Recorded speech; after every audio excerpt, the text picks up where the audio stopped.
لا إله إلا الله محمد رسول الله لا إله إلا الله محمد رسول اور سلیمان بن عبد الملک اموی بادشاہ بنو امیہ کا سب سے حسین بادشاہ سلیمان بن عبد الملک، سب سے حسین، 42 سال کی عمر، جوانی.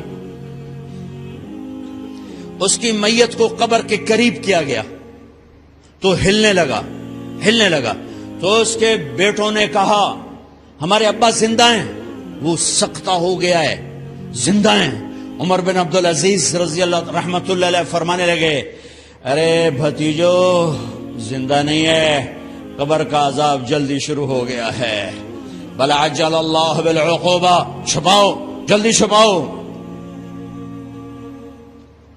عمر بن عبدالعزیز جس تخت پر بیٹھے اس پر سلیمان تھا، اس پر ولید تھا، اس پر عبد الملک تھا. ان تینوں نے اپنے من کو راضی کیا، عمر بن عبدالعزیز نے اپنے رب کو راضی کیا. جب عمر بن عبدالعزیز کا وقت آیا مرنے کا تو انہوں نے بلایا رجا بن حیوہ سے، فرمایا کہ میں نے عبد الملک بن مروان، چاچا بھی تھے سسر بھی تھے، ان کی بیٹی فاطمہ سے شادی ہوئی تھی. میں نے اس کو قبر میں اتارا، کفن کی گرہ کھول کے دیکھا تو اس کا چہرہ قبلے سے ہٹ چکا تھا، رنگ کالا سیاہ پڑ چکا تھا.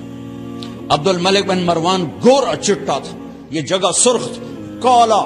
پھر میں نے ولید کو قبر میں اتارا، اس کا بیٹا 10 سال حکومت کی، اس نے 21 سال حکومت کی، اس نے 10 سال کی، ولید بن عبد الملک. میں نے اس کے کفن کی گرہ کو کھول کے دیکھا تو اس کا رنگ سیاہ ہو چکا تھا اور قبلہ کی طرف سے چہرہ پھر چکا تھا.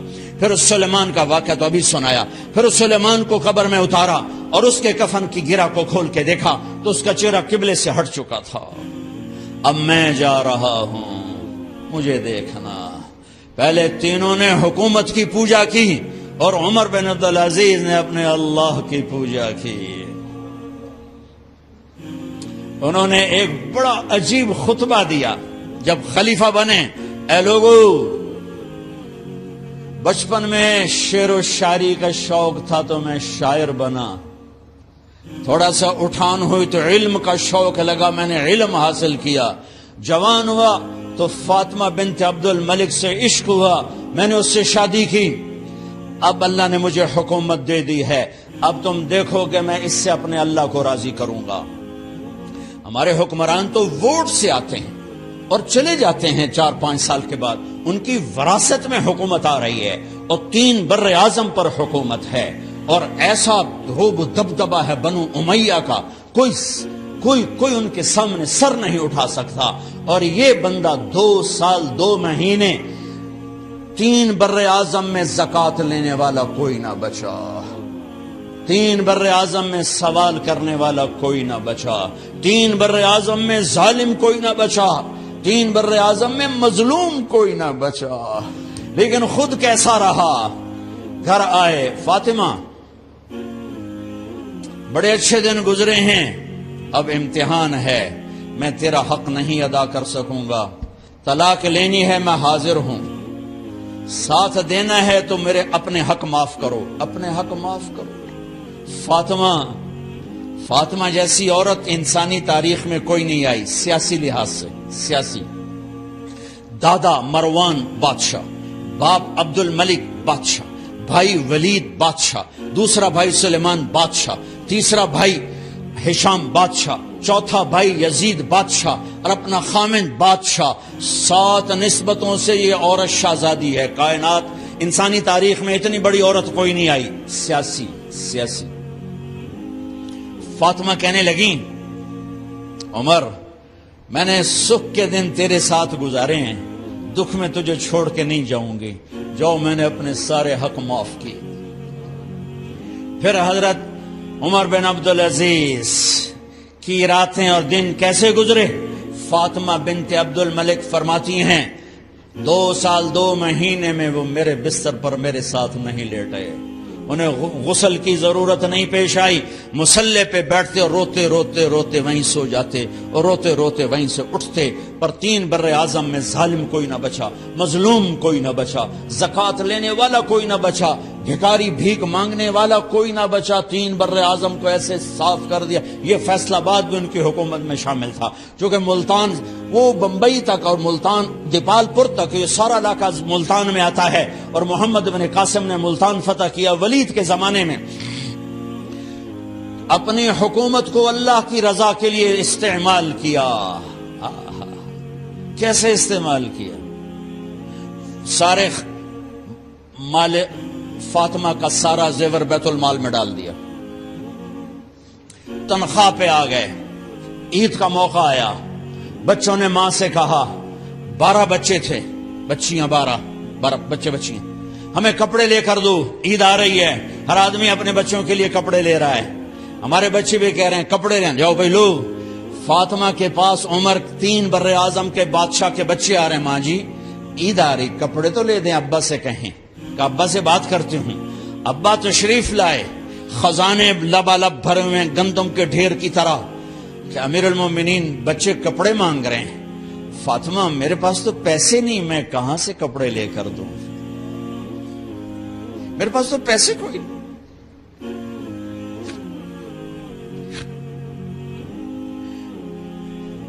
حضرت فاطمہ نے کہا پھر بچوں کا کیا کروں؟ کہا پھر مجھے بھی نہیں پتا کیا کروں۔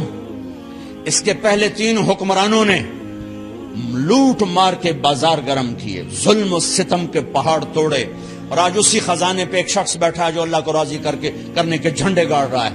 تو فاطمہ نے کہا آپ ایسا کریں، اگلے مہینے کی تنخواہ ایڈوانس لے لیں، اس سے میں اپنے بچوں کو کپڑے لے دیتی ہوں، اور گھر کا خرچہ میں مزدوری کر کے گھر کی روٹی چلا لوں گی۔ ارے اپنی تاریخ پڑھو، صرف ڈرامے نہ دیکھتے رہ جاؤ، صرف گانے نہ سنتے رہ جاؤ۔ اور بھی دکھ ہیں زمانے میں محبت کے سوا، راحتیں اور بھی ہیں وصل کی راحت کے سوا۔ انہوں نے اپنے بلایا وزیر خزانہ مزاحم، اپنا ہی غلام، ہاں بھائی مزاحم ہمیں بچوں کے کپڑے چاہیے، تو اگلے مہینے کی تنخواہ ایڈوانس مل جائے۔ وہ کہنے لگے امیر المومنین آپ مجھے لکھ کر دے دیں کہ آپ 1 مہینہ زندہ رہیں گے، میں آپ کو تنخواہ دے دیتا ہوں۔ عمر بن عبدالعزیز سر جھکایا، اٹھے، گھر گئے، فاطمہ میرے بچوں سے کہہ دو کہ تمہارا باپ کپڑے لے کے نہیں دے سکتا۔ اپنی تاریخ تو دیکھو،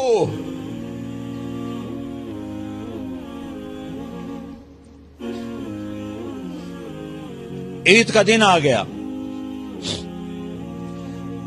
خلیفہ وقت عید کی نماز پڑھاتے تھے، نمازیں بھی خلیفہ وقت پڑھاتے تھے۔ بنو امیہ کا خاندان ملنے کے لیے آ رہا ہے، سارے سرداروں کے بیٹے اعلیٰ پوشاک، اعلیٰ لباس، ملنے آ رہے ہیں۔ تھوڑی دیر بعد دیکھا تو بچے بھی ملنے آ رہے ہیں، امیر المومنین کی حیثیت سے بچے باپ کو ملنے آ رہے ہیں، اور ان کے جسموں پر پرانا لباس ہے۔ عمر انہیں دیکھ کر ادھر اپنے سرداروں کے بچے دیکھے تو زرق برق پوشاکیں، اپنے بچوں کو دیکھا۔ ارے اس باپ سے پوچھو جو سب کچھ کر سکتا ہو اور پھر مٹھی بند کر لے کہ نہیں میں نے حرام کی طرف نہیں جانا۔ بچوں کو دیکھا تو آنکھیں ڈب ڈبا گئیں، آنکھوں میں آنسو آ گئے۔ فرمایا میرے بچوں آج تمہیں اپنے باپ سے گلہ تو ہوگا کہ آج ہمارے باپ نے کپڑے ہی نہ لے کے دیے۔ ان کے ایک بیٹے ہیں عبد الملک، ان سے بھی 4 رات آگے تھے، ان سے پہلے ہی فوت ہو گئے تھے۔ کہنے لگے ابا جان آپ کو مبارک ہو، آپ نے قومی خزانے میں بددیانتی نہیں کی ہے، آپ کو مبارک ہو۔ آج ہمارا سر بلند ہے، ہم شرمندہ نہیں ہیں، ہم شرمندہ نہیں ہیں۔ انسانوں کو کپڑوں پہ نہیں تولا جاتا، آج کا میرا دیس کا مالدار اتنا فقیر ہو گیا ہے، اتنا چھوٹا ہو گیا ہے کہ وہ اپنا تعارف کروانے کے لیے 50 لاکھ کی گھڑی لیتا ہے، 6 لاکھ کا جوتا لیتا ہے۔ آج کی بیگم اتنی چھوٹی ہو گئی ہے کہ اپنے قد کو بڑا کرنے کے لیے وہ 10 لاکھ کا ہینڈ بیگ لیتی ہے کہ دیکھو میرا بیگ 10 لاکھ کا ہے۔ ارے میری بہن، تو 10 ٹکے کی بھی نہیں رہی اگر تو نے بیگ سے اپنے آپ کو بڑا بنایا۔ او میرے دوست، تو 2 ٹکے کا نہیں ہے اگر تو 10 لاکھ کے جوتے اور 50 لاکھ کی گاڑی سے، 50 لاکھ کی گھڑی سے اگر تو بڑا بننا چاہتا ہے۔ ارے اس دھوکے سے نکلو۔ برانڈڈ برانڈڈ برانڈڈ، کہاں جا رہے ہو؟ جب تم اپنی ذات میں بے قیمت ہو تو رب ذوالجلال کی قسم، تمہاری گھڑیاں، تمہارے بیگ، تمہاری گاڑیاں، تمہارے بنگلے تمہاری عزت کو بڑھا نہیں سکتے۔ ابا جان، آج ہمارا ساڈا ایتھے سر آ گیا، سانو آج ساڈی عید ہو گئی کہ ساڈے ابے آج خیانت نہیں کی تھی۔ آج ہم خوشی سے بلند ہیں کہ ہمارے باپ نے بددیانتی نہیں کی۔ گھر میں تشریف لائے، کہنے کہ فاطمہ کچھ پیسے ہیں، میرا انگور کھانے کو جی چاہ۔ بس فاطمہ رونے لگی۔ فرمایا امیر المومنین، خزانہ تو بھرا پڑا ہے، 1 درم کا بھی تیرا حق نہیں ہے کہ تو 1 درم لے کے انگور خرید لے۔ تو تھوڑا پٹھے، فاطمہ میں جہنم نہیں برداشت کر سکتا۔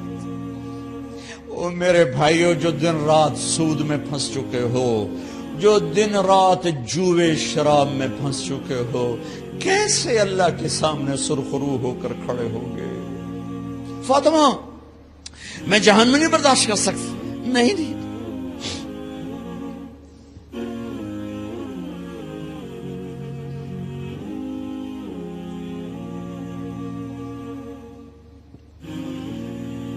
ایک رات گھر میں تشریف لائے، بچیاں، بیٹیاں، منہ پہ ہاتھ، کپڑا رکھا، دوپٹہ رکھا منہ پہ، اور بات کریں۔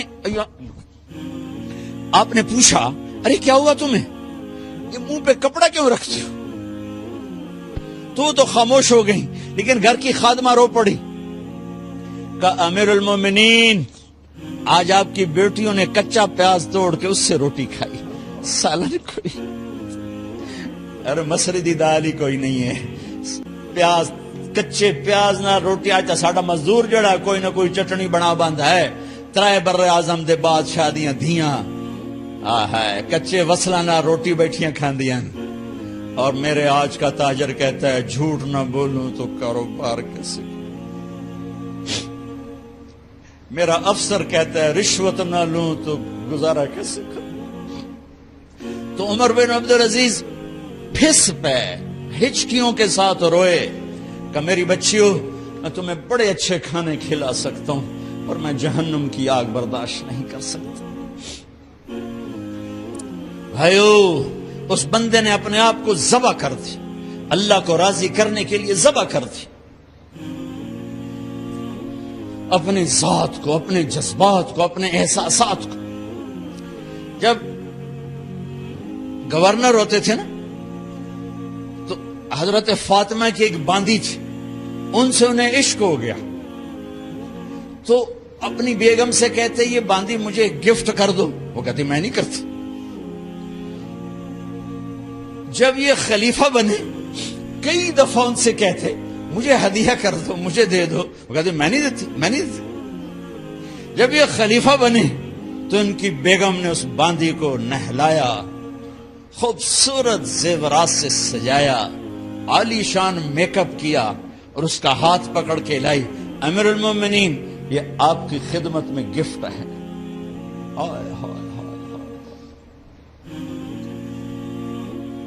اس کو یوں دیکھا، فرمایا کہاں سے آئی تھی؟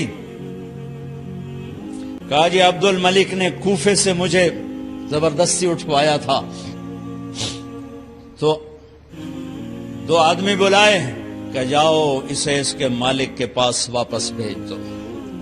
وہ کہنے لگی این وجدک علی یا امیر المؤمنین، امیر المؤمنین آپ کا عشق کہاں گیا جو میرے ساتھ تھا؟